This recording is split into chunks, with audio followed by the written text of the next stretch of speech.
Hey, it's Jordan with the Young Turks, TYT Politics.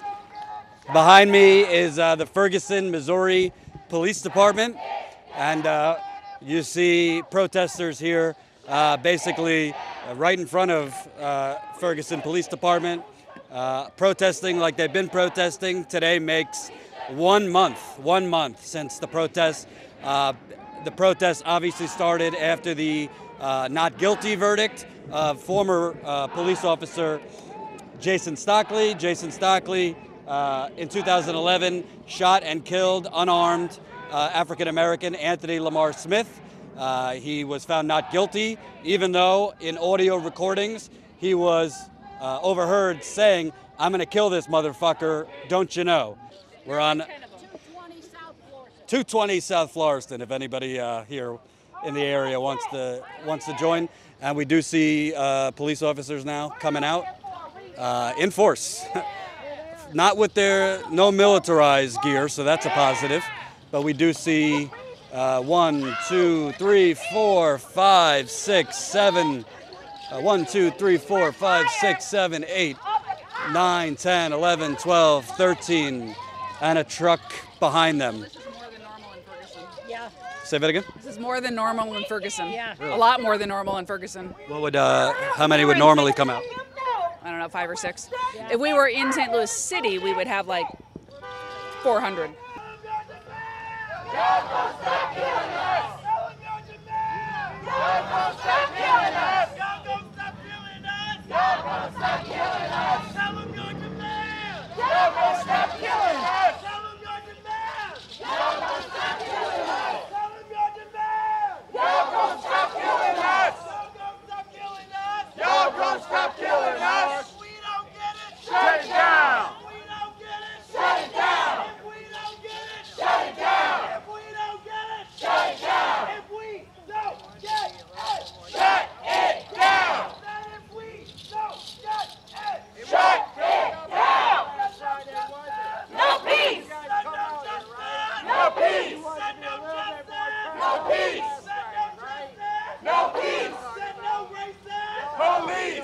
And so far the police aren't doing anything. You got Fire Boyd sign.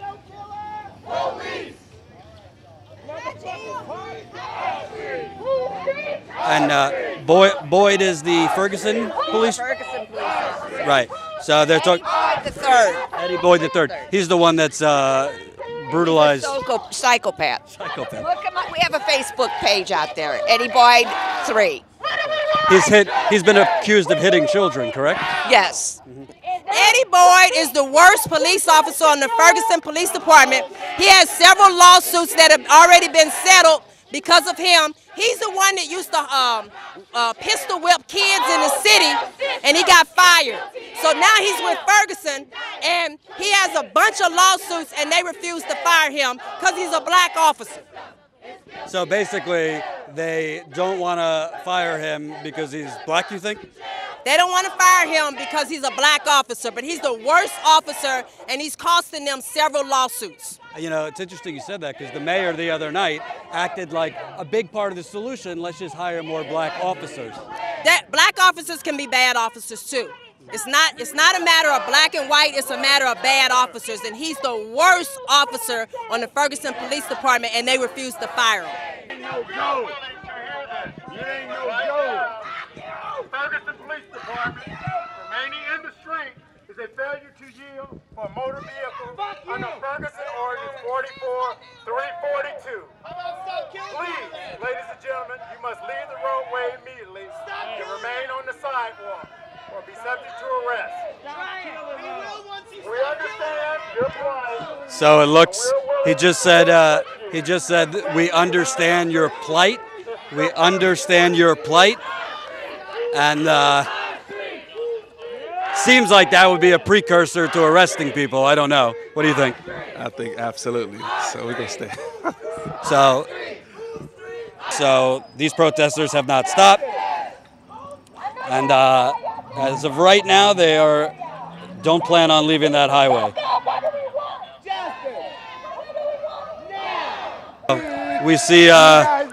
We see police sirens coming this way. Excuse me. I guess this is the riot police Ty was talking about. Normally, riot police come in vans and in big SUVs. It looked like a reinforcement of the police department. And what's interesting is you never actually hear, you always hear the police say, we understand your First Amendment right, we understand your right to protest, we want to give you that. You never actually have a police officer come up to the protesters and say, hey, what can we do better? Hey, let's talk. You never actually hear the dialogue. You hear, oh, we understand you're allowed to, we want to let you do this, but here's why we're going to arrest you. You haven't heard one police officer come up and try to open dialogue with the protesters. Why are they out here for 30 days? Why are they saying these things about us? It seems like they're just disinterested in actually getting to the root of the problem because there's a built-in arrogance. We are the law, and screw you people out here for daring to block traffic or protest us. Yep, that's exactly what's going on, yeah. Okay, that's the assistant chief, thanks. And here comes the police.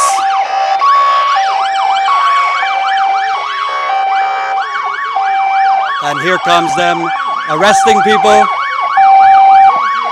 Here comes them arresting people again, quite aggressively.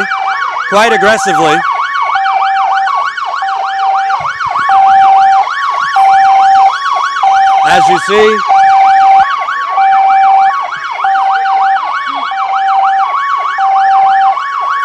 and they're arresting another person in the middle of the street.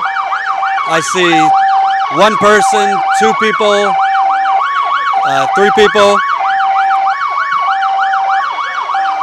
And as you see, they're being pretty rough with her. Pretty rough.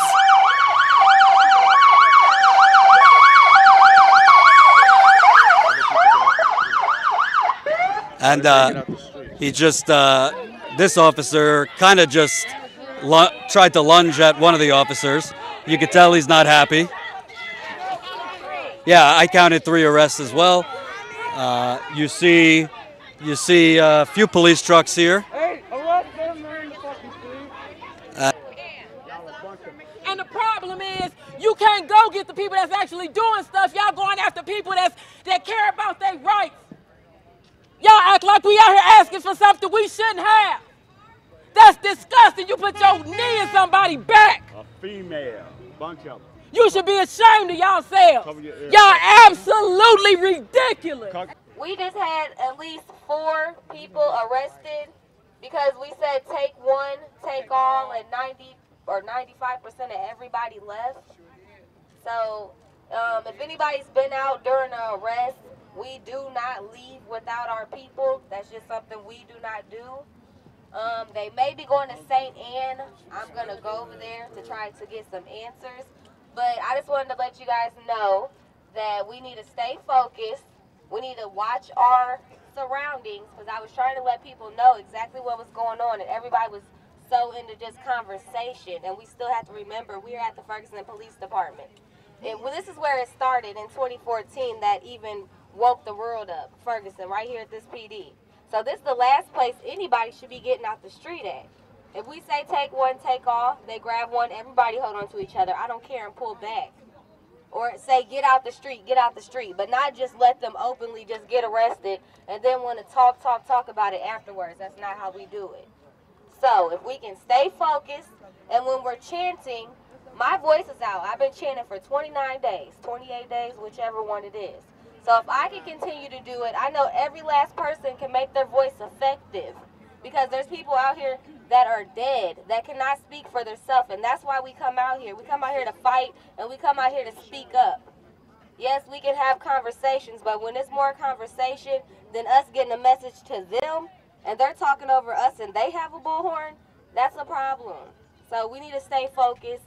We need to be chanting, and I'm going to go over there and see what's going on and see where we need to go see where our people are at.